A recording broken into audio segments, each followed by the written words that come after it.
Hello दोस्तों, आज हम लोग पढ़ेंगे शब्द की परिभाषा और प्रकार। तो आइए देखते हैं कि शब्द का क्या अर्थ है या क्या परिभाषा है। ये देखिए, वर्णों के मेल से बने सार्थक समूह को शब्द कहते हैं। वर्णों के मेल से बने सार्थक समूह को शब्द कहते हैं। वर्ण मैं पहले बता चुकी हूँ कि वर्ण क्या है। वर्ण भाषा की सबसे छोटी इकाई है। जैसे वर्ण है तुम्हारा क, ख, ग, घ, अंग, ये सब क्या है, ये सब वर्ण है। जब इन वर्णों के मेल को, जब कई वर्णों को मिलाया जाता है, उनका एक सार्थक समूह बनाया जाता है, तो उस सार्थक समूह को शब्द कहते हैं। ठीक है, तो वर्णों के मेल से बने सार्थक समूह को शब्द कहते हैं। जैसे कमल, किताब, घोड़ा, मेज। कमल, जैसे क अलग वर्ण है, म अलग वर्ण है और ल अलग वर्ण है। जब इन वर्णों को हम लोग मिलाते हैं, इनका मेल किए, तो ये क्या बन गया, कमल। तो ये सार्थक समूह जो वर्ण है, वर्ण मिले हैं, वह वर्ण जो एक दो तीन तीनों वर्ण मिलकर एक सार्थक समूह बना रहे हैं, और इस समूह को ही हम लोग क्या कहते हैं, शब्द। जब ये वर्ण मिल गए, मिलकर एक सार्थक समूह बना रहे हैं, एक अर्थ दे रहे हैं, तो वह हमारा शब्द कहलाता है। जैसे कमल, किताब, घोड़ा और मेज। ठीक है, शब्द पर ध्यान देने वाली बातें। तो यहाँ पे शब्दों की परिभाषा को हम लोग और अच्छे से समझने के लिए ये दो मुख्य बातें बहुत ज़रूरी हैं। पहला क्या है, शब्द भाषा की स्वतंत्र इकाई है। जो शब्द होते हैं वह भाषा की स्वतंत्र इकाई है। इस पर किसी का आधिपत्य नहीं होता है, यह स्वतंत्र होते हैं। अर्थात शब्दों का प्रयोग भाषा में स्वतंत्र रूप से किया जाता है। ठीक है, तो भी शब्द होते हैं वो भाषा में स्वतंत्र रूप से इनका प्रयोग किया जाता है। भाषा में कोई भी शब्द, जैसे कमल है, घर है, घुड़सवार है, सुंदर है, ये सब स्वतंत्र हैं। वो इस पर किसी का आधिपत्य नहीं है कि वो किसी के बिना, उस पर किसी का आधिपत्य नहीं है। ये स्वतंत्र होते हैं। जब हम लोग शब्दकोश में जाएंगे और इनका मतलब ढूंढेंगे तो ये उसका कई अर्थ निकालते हैं। जैसे घुड़सवार, सुंदर, ये सब क्या है, ये सब शब्द हैं, और ये सब जो शब्द होते हैं वह स्वतंत्र इकाई होते हैं। जब इनका शब्दकोश में हम लोग ढूंढने जाएंगे अर्थ, तो हमें यह मिल जाएंगे। दूसरा क्या है, शब्द भाषा की सार्थक इकाई है। यहाँ पर सार्थक मतलब किसी का अर्थ निकलता हो।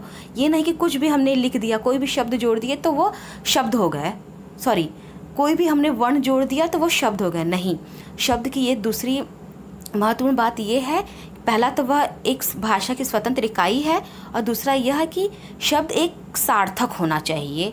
ठीक है, जिसका कोई अर्थ हो। केवल अर्थवान इकाई, अर्थवान मतलब जिसका अर्थ हो, केवल अर्थवान इकाइयाँ ही शब्द कहलाती हैं। जैसे तुम्हारा कमल है, घुड़सवार है, सुंदर है, ये सब क्या है, एक तरह से एक अर्थ प्रदान करते हैं। घुड़सवार, जैसे घुड़सवार में हो गया कि जो घोड़े की सवारी करता है, सुंदर मतलब जो बहुत खूबसूरत हो। वहीं पर क्या बोलते हैं, जैसे मकल, लकम, ये शब्द नहीं है, क्योंकि ये जो मकल, इसका कोई अर्थ नहीं है, कोई अर्थवान शब्द नहीं है, इसका कोई अर्थ नहीं निकला है, बस ऐसे ही वर्ण जुड़ गए हैं, लेकिन इसका कोई अर्थ नहीं है। कोई इसका शब्दकोश में आप इसको ढूंढने जाओगे तो इसका कोई अर्थ नहीं निकलेगा। तो ये जो मकल, लकम, ये शब्द नहीं है। ठीक है, तो ये हमेशा ध्यान देने वाली बात है। पहला, शब्द भाषा की स्वतंत्र इकाई है। दूसरा, शब्द भाषा की सार्थक इकाई है। ठीक है, शब्द का जो भी हम लोग वर्ण मिलाएं, यदि हम लोग कोई भी शब्द यदि हमारे पास रहता है तो उसका कोई ना कोई अर्थ निकलना चाहिए। आइए देखते हैं शब्द के प्रकार। शब्द के प्रकार मुख्यतः दो होते हैं, सार्थक शब्द और निरर्थक शब्द। पहले सार्थक शब्द, जैसा कि नाम से स्पष्ट होता है, सार्थक मतलब जिसका कोई अर्थ हो। वह शब्द जिनका कुछ न कुछ अर्थ अवश्य होता है सार्थक शब्द कहलाते हैं। जैसे घर, शेर, मित्र, गुलाब, नहर, ये सब क्या है, ये सब सार्थक शब्द है क्योंकि इनका अर्थ होता है। निरर्थक शब्द, वह शब्द जिनका कोई अर्थ नहीं निकलता है, निरर्थक शब्द कहलाते हैं। जैसे लचथ, मझग, यभन, ये जो शब्द हैं इनका कोई मतलब नहीं है, इनका कोई भी अर्थ नहीं निकलता है, तो ये क्या हो गया, निरर्थक। जिनका कोई प्रयोग ही नहीं है कहीं, ऐसे जो शब्द होते हैं वह निरर्थक होते हैं। और सार्थक, जिनका कोई अर्थ कुछ न कुछ अर्थ उसका ज़रूर निकलता है। जैसे सुंदर है, शेर है, घर है, मित्र है, झूमर है, घड़ी है, मकान है, ये सब कोई न कोई अर्थ प्रदान करते हैं। अब हम यहाँ पर देखते हैं शब्द के मुख्य 5 भेद हैं। यहाँ पे शब्द पहले शब्द 2 प्रकार के जो हम लोगों ने पहला पढ़ा। अब शब्द के मुख्य 5 भेद होते हैं। कितने होते हैं? 5 भेद। कौन से? इतिहास के आधार पर, रचना के आधार पर, प्रयोग के आधार पर, व्याकरणिक प्रकार के आधार पर और अर्थ के आधार पर। ठीक है।